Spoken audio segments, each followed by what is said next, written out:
है, उनका bye price ऊपर का है, 3953 का है। सौरभ से लेते हैं सवाल। सौरभ, क्योंकि डिविस लैब के अभी पीछे जो एक्सपोर्ट फिगर्स हिट हुए, लास्ट क्वार्टर में भी एक्सपोर्ट फिगर्स हिट हुए थे, तो वो स्टॉक झेल रहा है उसकी मार भी।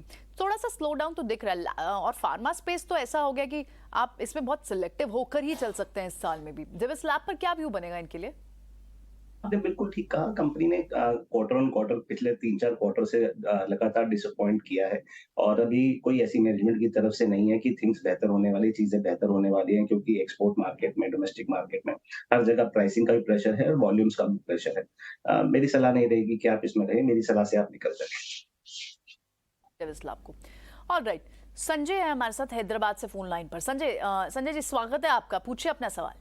हेलो, नमस्कार। मैं संजय बोल रहा हूँ हैदराबाद से। मेरे पास 100 शेयर टीटागढ़ वैगन्स के हैं 5970 पे। क्या करा जाए? रखा जाए, बेच दिया जाए या पार्टली बेच दिया जाए? आपके पास तो अच्छा प्रॉफिट हो रहा है और ज्यादातर रेलवे स्टॉक्स जो है वो बजट से पहले चलते भी हैं। एक बार समझ लेते हैं ट्रेडिंग रेंज और आपको क्या मिल सकते हैं, क्योंकि आप एग्जिट भी कर सकते हैं प्रॉफिट लेकर। मंदार, टीटागढ़ वैगन बजट तक अभी रखें? देखिए, मुझे तो लगता है कि लॉन्ग टर्म व्यू से स्टॉक को होल्ड करना चाहिए, क्योंकि लॉन्ग टर्म चार्ट जब मैं देखता हूँ, एक इंटरेस्टिंग फॉर्मेशन है इस केस में। 2008 से अब तक का चार्ट मैं स्क्रीन पे अभी देख रहा हूँ, यानी 14 साल का ये चार्ट है। और 14 साल का इस स्टॉक में एक 190 के लेवल्स पे एक रेजिस्टेंस बना हुआ था फॉर 14 इयर्स। 190 का ये जो लेवल है, ये रेजिस्टेंस के तौर पे काम कर रहा था। मल्टीपल टाइम्स ये स्टॉक ये लेवल्स पे आके यहाँ से फिर से नीचे गिर चुका है, लेकिन पिछले ही महीने इस स्टॉक ने ये जो लेवल है ये ब्रेक करके ये स्टॉक ऊपर चला है। तो 14 साल के बाद 190 का रेजिस्टेंस स्टॉक ने ब्रेक किया है, तो मुझे लगता है कि ये एक मल्टी बैगर कैंडिडेट है। तो इस स्टॉक में पोजीशन जरूर बनी रखिए, 3 साल का व्यू रखना चाहिए, और इसमें जो स्टॉप लॉस होगा वो 180 का स्टॉप लॉस होना चाहिए। 180 के स्टॉप लॉस से आप पोजीशन होल्ड कीजिए।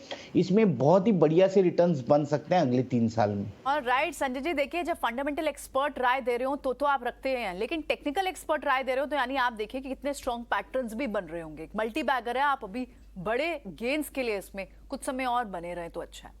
ये राय रहेगी हमारे एक्सपर्ट्स की।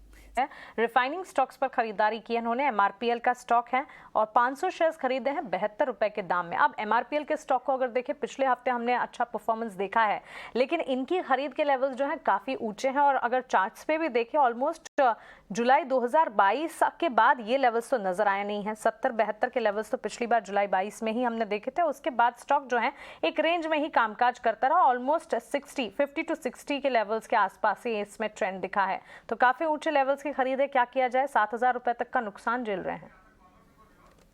देखिए, पिछले साल 36 रुपीज से 126 रुपीज का एक बहुत ही फास्ट मूव इस स्टॉक में देखने को मिला था।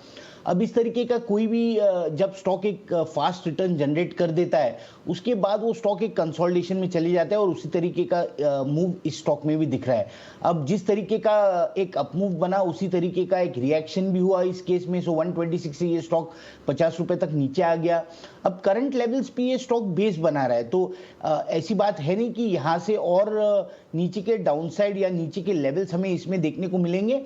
लेकिन मुझे लगता है कि ये और कुछ महीनों तक इस लेवल पे बना रहेगा, यानी नीचे की तरफ 51, 52 इस तरीके का सपोर्ट बना रहेगा, और ऊपर की तरफ 63, 64 इस तरीके का रेजिस्टेंस बना रहेगा। तो इस रेंज में ये स्टॉक जरूर ट्रेड कर सकता है। तो अगर इनका लॉन्ग टर्म व्यू हो, तो लॉन्ग टर्म व्यू के केस में 49 के स्टॉप लॉस से ये पोजीशन होल्ड कर सकते हैं। प्लस मैं इन्हें और एक राय ये दूंगा कि जैसे ये स्टॉक ये 14 रुपए के रेंज में फिलहाल ट्रेड कर रहा है, तो इस रेंज में आप नीचे के स्तरों पे आप बाय कीजिए। ऊपर की यानी 60-62 के रुपए लेवल्स पे आप एग्जिट कर दीजिए। फिर से जब ये नीचे 50-53 के लेवल्स पे आ जाता है, तब एंटर कर लीजिए। इस तरीके का ट्रेड आप करके आपका जो ऊपर का जो बाइंग लेवल है, बाइंग प्राइस है, वो कम कर सकते हैं, ये थोड़ा थोड़ा प्रॉफिट लेके। लेकिन अगर लॉन्ग टर्म व्यू है, तो आपका जो इन्वेस्टमेंट है वो आपको एक 3 से 5 साल का व्यू रखना चाहिए, और 49 के स्टॉप लॉस से आप पोजीशन होल्ड कर सकते हैं। ठीक है, ये अलग अलग स्टॉक्स को लेकर रिकमेंडेशंस भी है, और एक दूसरा तरीका भी आपको बता रहे हैं मंदार कि देखिए शेयर के भाव कैसे कम किए जा सकते हैं। कई बार ऐसा होता है कि हम ऐसे रेट पे ले लेते हैं शेयर्स को कि वो रेट जस्टिफाइड नहीं होता। अब आपके हाथ से बाजी निकल चुकी है क्या? नहीं, तब उसके अंदर आप छोटी छोटी जॉबिंग करके रेट को नीचे लेके आए, लेकिन एक कीजिएगा तभी जब आपको आता हो। नहीं तो आप फिर लॉन्ग टर्म इन्वेस्टमेंट के हिसाब से अच्छे अच्छे शेयर चुनिए, रख लीजिए, रिटर्न अच्छा मिलता है। कुछ भी नहीं मिले तो 5 से 8% रिटर्न तो निफ्टी दे देता है साल का। पिछले साल का रिटर्न भी यही था, जबकि कितनी उठापटक हुई। खैर